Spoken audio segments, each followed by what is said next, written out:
လုပ်ဖို့များမှာနောက်မှာစိုက်ကယ်တွေလည်းအများကြီးမလုပ်ကြရလဲဗျဟောဒါဒီပထမငမောဝီသားစုပေါ့နော်တော့ကင်တူစာကနေပြီးတော့မှစိုက်ကယ်တစီသမားတွေပေါ့နော်တကယ်စီတကယ်ဖြစ်နေတာပေါ့အဲ့ဒါကိုသူက1000ဘူးလူပေးမှာစိုက်ကယ်တစ်စီးလင်1000ဘူးစီကို1000ဘူးစီး1000လို့ကြားရတာပေါ့နော်ကျော်တော့ဖြစ်ပါဘောတော့ဖြစ်ပါဘုရားကလည်းဒီနေ့ရတယ်ပြောတော့အားလုံးဒီမှာလည်းဗလာမေစလုံးကြီးလာရဲ့တော့လည်းလက်ကမှာလည်း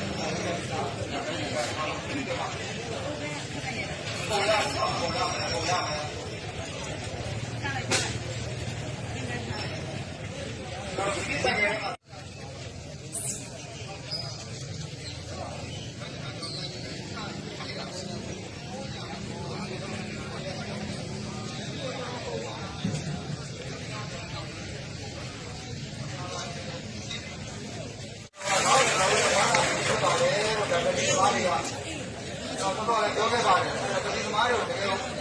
ရေးရပါနော်တတိသမားတို့တကယ်အားလုံးပါပါပြီးတော့ဒီသားတို့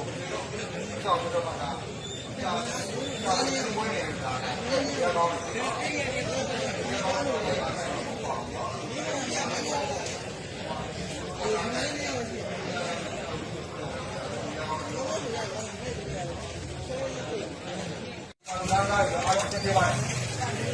ဒီမှာအခုမှရောက်လာတဲ့လူတွေအားလုံးကိုကျေးဇူးတင်ပါတယ်လို့မပေးတော့ပါဘူးเนาะ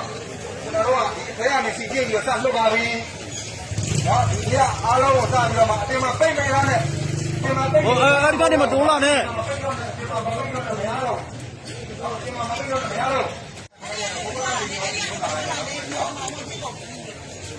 ဇက်တက်သွားလို့ပါကိုလေးရနော်ဇက်တက်သွားတဲ့အခါကျတော့လောကကန်တအားခက်သွားတာပေါ့ဘာလို့ကိုလေးတို့လည်းလက်ဆင်မသိဘူးအဲ့တော့ခင်ဗျာနောက်တစ်ခေါက်ဒီကိစ္စရိုက်ကြအောင်မှာဆိုလို့နော်ဘာဒီကိစ္စကြီးပါကြာမယ်ကြောက်ကိုထုတ်ပြီးထုတ်လေးယူသွားမယ်အခုဟိုဒီမှာဟိုပြုတ်ပဲစားတာပြင်ပဲစားတာပေါ့ဘယ်လိုနည်းနဲ့စားတာပေါ့နော်ဒါပြီးတော့စားတာကိုပြောင်းလဲစားတာစားတော့နော်အဲ့ဒါကိုဒီအောင်မှာဖြစ်ပါလေဒီနေ့ပြည်နေတာပါကျွန်တော်တို့ဟိုကဗရမများမမောက်ပါဘူးကျန်တယ်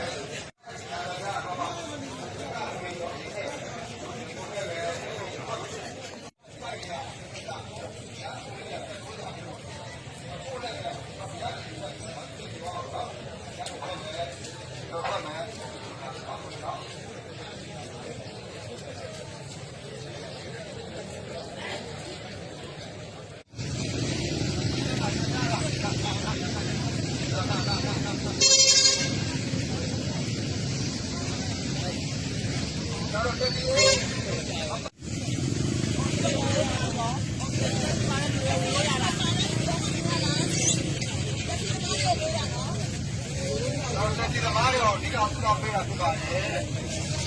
ဒီကိန်းများမင်းတို့မှာ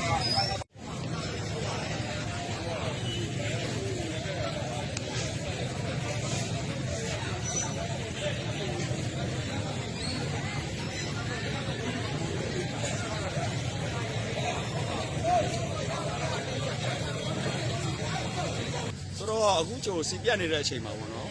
အဲ့လိုမျိုးလှူပေးတာတော့အမတန်မှဟိုပီတိဖြစ်ကြကောင်းပါပဲတချို့ဆိုင်ကတစီသမားတွေကစီဝဲလို့တော်တော်လေးခက်ခဲတော့တချို့မဆွဲနိုင်ဘူးတစီသမားဆိုတော့တစီဆွဲမှဆိုထမင်းစားရမှာလေတစီမဆွဲနိုင်တဲ့အခါကျတော့သူတို့စိုက်တော့ရတော်တော်ခက်ခဲဖြစ်တယ်ဒါဟိုတစ်ဖက်တစ်လမ်းကူညီလိုက်တို့လိုပဲဦးကမြင်ပါတယ်ဘာဖြစ်လို့ဆိုတော့ဟိုအရင်တို့ထိုင်းနိုင်ငံစီဖြတ်တုံးကလည်းအဲ့လိုမျိုးစီတွေကြရက်တော်တော်လေးထားခဲ့ဘူးလေအဲ့ချိန်မှာလည်းစိုက်ကတစီသမားတွေကဟာလာအပေါ်မရှိတဲ့အခါကျတော့စီကိုပုံးလိုက်ဝယ်ထားမနိုင်တော့နောက်နေ့အတွက်စီမရှိတော့သူတို့မဆွဲရဘူးမဆွဲတော့သူတို့မိခိုနဲ့မိသားစုတွေတော့ဒုက္ခရောက်တာပေါ့နော်အခုကြတော့ဟိုစီ1000ဘိုးပေါ့ဘာပြီးတော့1000ဘိုးနော်ဟိုဒီလိုမျိုးအခက်ခဲကြားထဲမှာဒါအဆင်ပြေတာပေါ့နော်အဲ့လိုမျိုးလှူပေးတာပေါ့အဲ့တော့စီးရီ1000လို့ကြားတယ်ဒါဟိုသူကလှူပေးမှဖြစ်တယ်အဲ့တော့ဒီဗရမများငမောက်ဗရမများခစ်ဗရမများမယ်မိသားစုနော်ဒေါခင်သူစာတို့ဟာဒေါခင်သူစာပေါ့နော်ဒီလိုပြီးခဲ့တဲ့နှစ်တွေမှာလဲစီလိုလှူပေးသလိုเนาะဆန်နေစီလဲလှူပေးတယ်နောက်ပြီးခဲ့တဲ့တပတ်10ဝန်းကျင်ရပဲသူဗရမများဒီ